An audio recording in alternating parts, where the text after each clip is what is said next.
Assalamualaikum warahmatullahi wabarakatuh.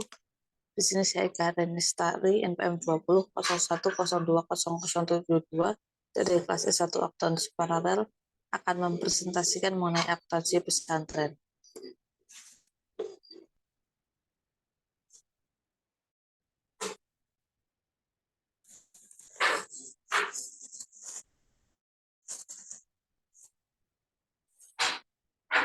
Definisi.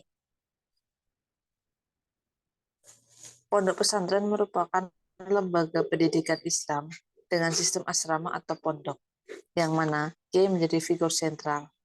Masjid sebagai pusat kegiatan yang menjiwainya dan pengajaran agama Islam di bawah bimbingan kiai yang diikuti santri sebagai kegiatan utamanya.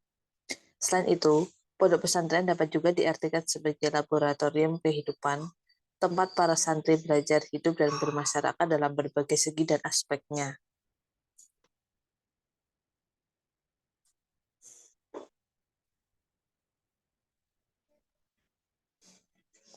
Mengapa perlu pedoman akuntansi pesantren? Menurut versi BI, pengembangan pesantren secara khusus telah pula menjadi salah satu target pengembangan ekonomi syariah, mengingat perannya yang cukup strategis.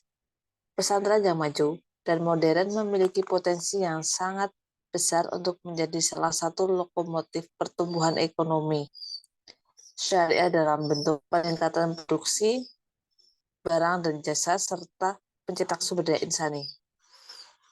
Salah satu program untuk mendorong adalah dengan meningkatkan tata kelola yang baik di lingkungan pesantren melalui tersedianya laporan keuangan yang memenuhi standar akuntansi yang diterima secara luas dan dapat diterima oleh berbagai pihak.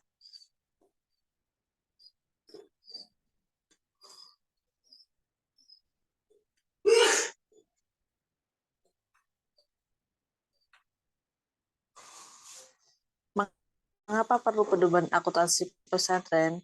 Berikut ini merupakan versi dari IAI. Penguatan sistem akuntabilitas pondok pesantren menjadi perhatian seiring dengan disahkannya beberapa peraturan perundang-undangan yang berdampak terhadap pondok pesantren, seperti Undang-Undang Nomor 41 Tahun 2004 tentang wakaf.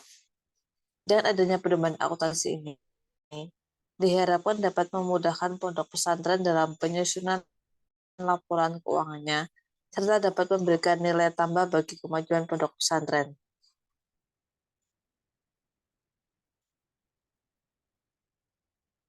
Dasar atau acuan utama. Acuan penyusunan laporan keuangan pesantren.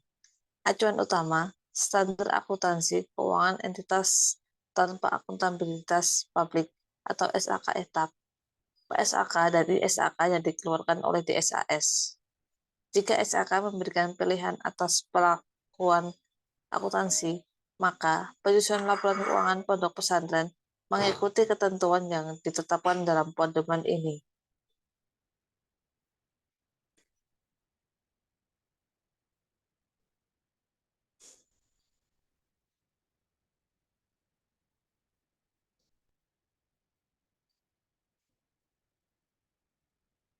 Entitas pelaporan. Pondok pesantren merupakan suatu entitas pelaporan yang memiliki badan hukum berbentuk yayasan. Sebagai suatu entitas pelaporan, aset dan liabilitas dari pondok pesantren harus dapat dibedakan dengan aset dan liabilitas dari entitas lainnya, baik organisasi maupun perseorangan.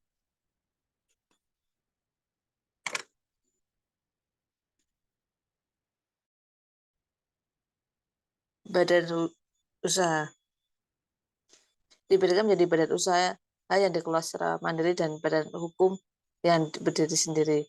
Untuk badan usaha yang dikelola secara mandiri, ini tercantum dalam SOP pedoman. Sedangkan badan hukum yang berdiri sendiri itu di luar skup pedoman.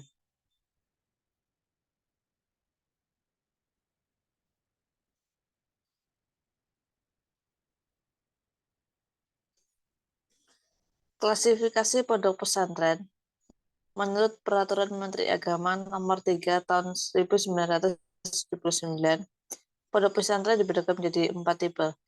Tipe yang pertama, pondok pesantren tipe A, yaitu pondok pesantren, dengan para santri belajar dan bertempat tinggal di asrama lingkungan pondok pesantren dengan pengajaran yang berlangsung secara tradisional atau sistem wetonan atau sorogan. Yang kedua, pondok pesantren tipe B, yaitu pondok pesantren yang menyelenggarakan pengajaran secara klasikal dan pengajaran oleh kiai bersifat aplikasi, diberikan pada waktu-waktu tertentu. Santri tinggal di asrama lingkungan pondok pesantren. Yang ketiga, pondok pesantren tipe C, yaitu pondok pesantren hanya merupakan asrama, sedangkan para santrinya belajar di luar, di madrasah atau sekolah umum lainnya. Kiai hanya mengawasi dan sebagai pembina para santri tersebut. Kemudian yang keempat, pondok pesantren tipe D, yaitu pondok pesantren yang menyelenggarakan sistem pondok pesantren dan sekaligus sistem sekolah atau madrasah.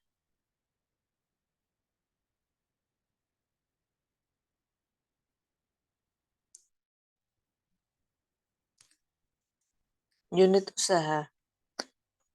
Beberapa pondok pesantren memiliki unit usaha yang dikelola secara mandiri, yang masih merupakan bagian dari badan hukum yayasan pondok pesantren.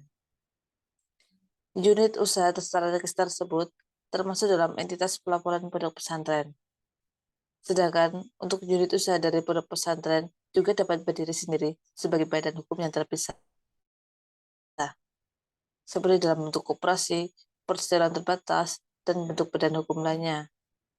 Unit usaha tersebut tidak termasuk dalam cakupan entitas pelaporan pondok pesantren.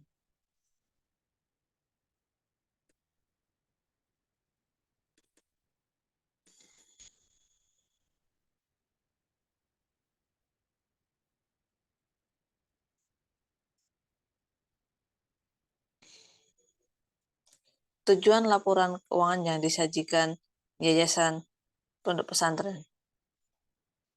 Yang pertama, memberikan informasi tentang posisi keuangan, kinerja, arus kas, dan informasi lainnya yang bermanfaat bagi pengguna laporan keuangan dalam rangka membuat keputusan ekonomi.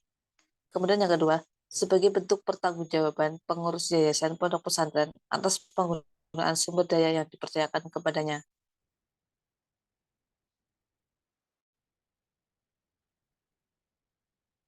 Penyajian laporan keuangan. Tanggung jawab atas laporan keuangan. Komponen laporan keuangan terdiri dari laporan posisi keuangan, laporan aktivitas, laporan arus kas, catatan atas laporan keuangan. Kemudian periode pelaporan keuangan. Laporan keuangan yayasan pondok pesantren disajikan secara tahunan berdasarkan tahun Hijriah atau Masehi.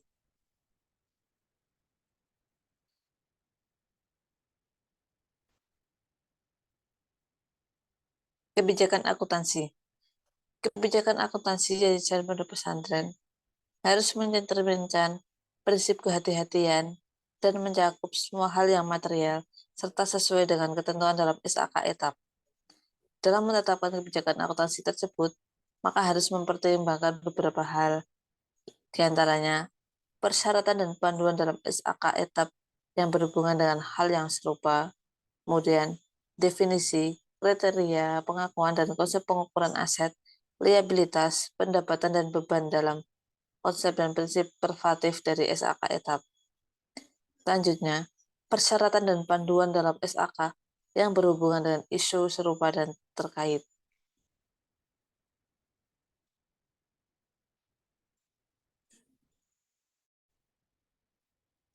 Konsistensi penyajian. Aset disajikan berdasarkan karakteristiknya dan dikelompokkan menjadi aset lancar dan tidak lancar.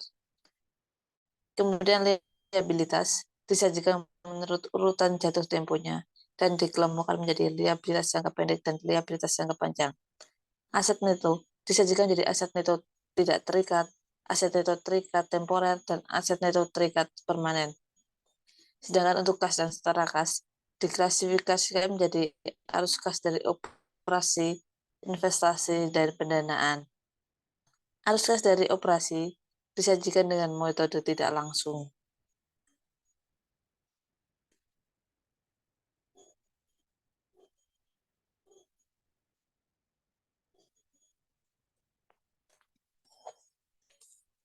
Penyajian laporan keuangan. Tujuan laporan keuangan Yayasan Pondok Pesantren itu memberikan informasi tentang posisi keuangan, kinerja, arus kas, dan informasi lainnya yang bermanfaat bagi pengguna laporan keuangan dalam rangka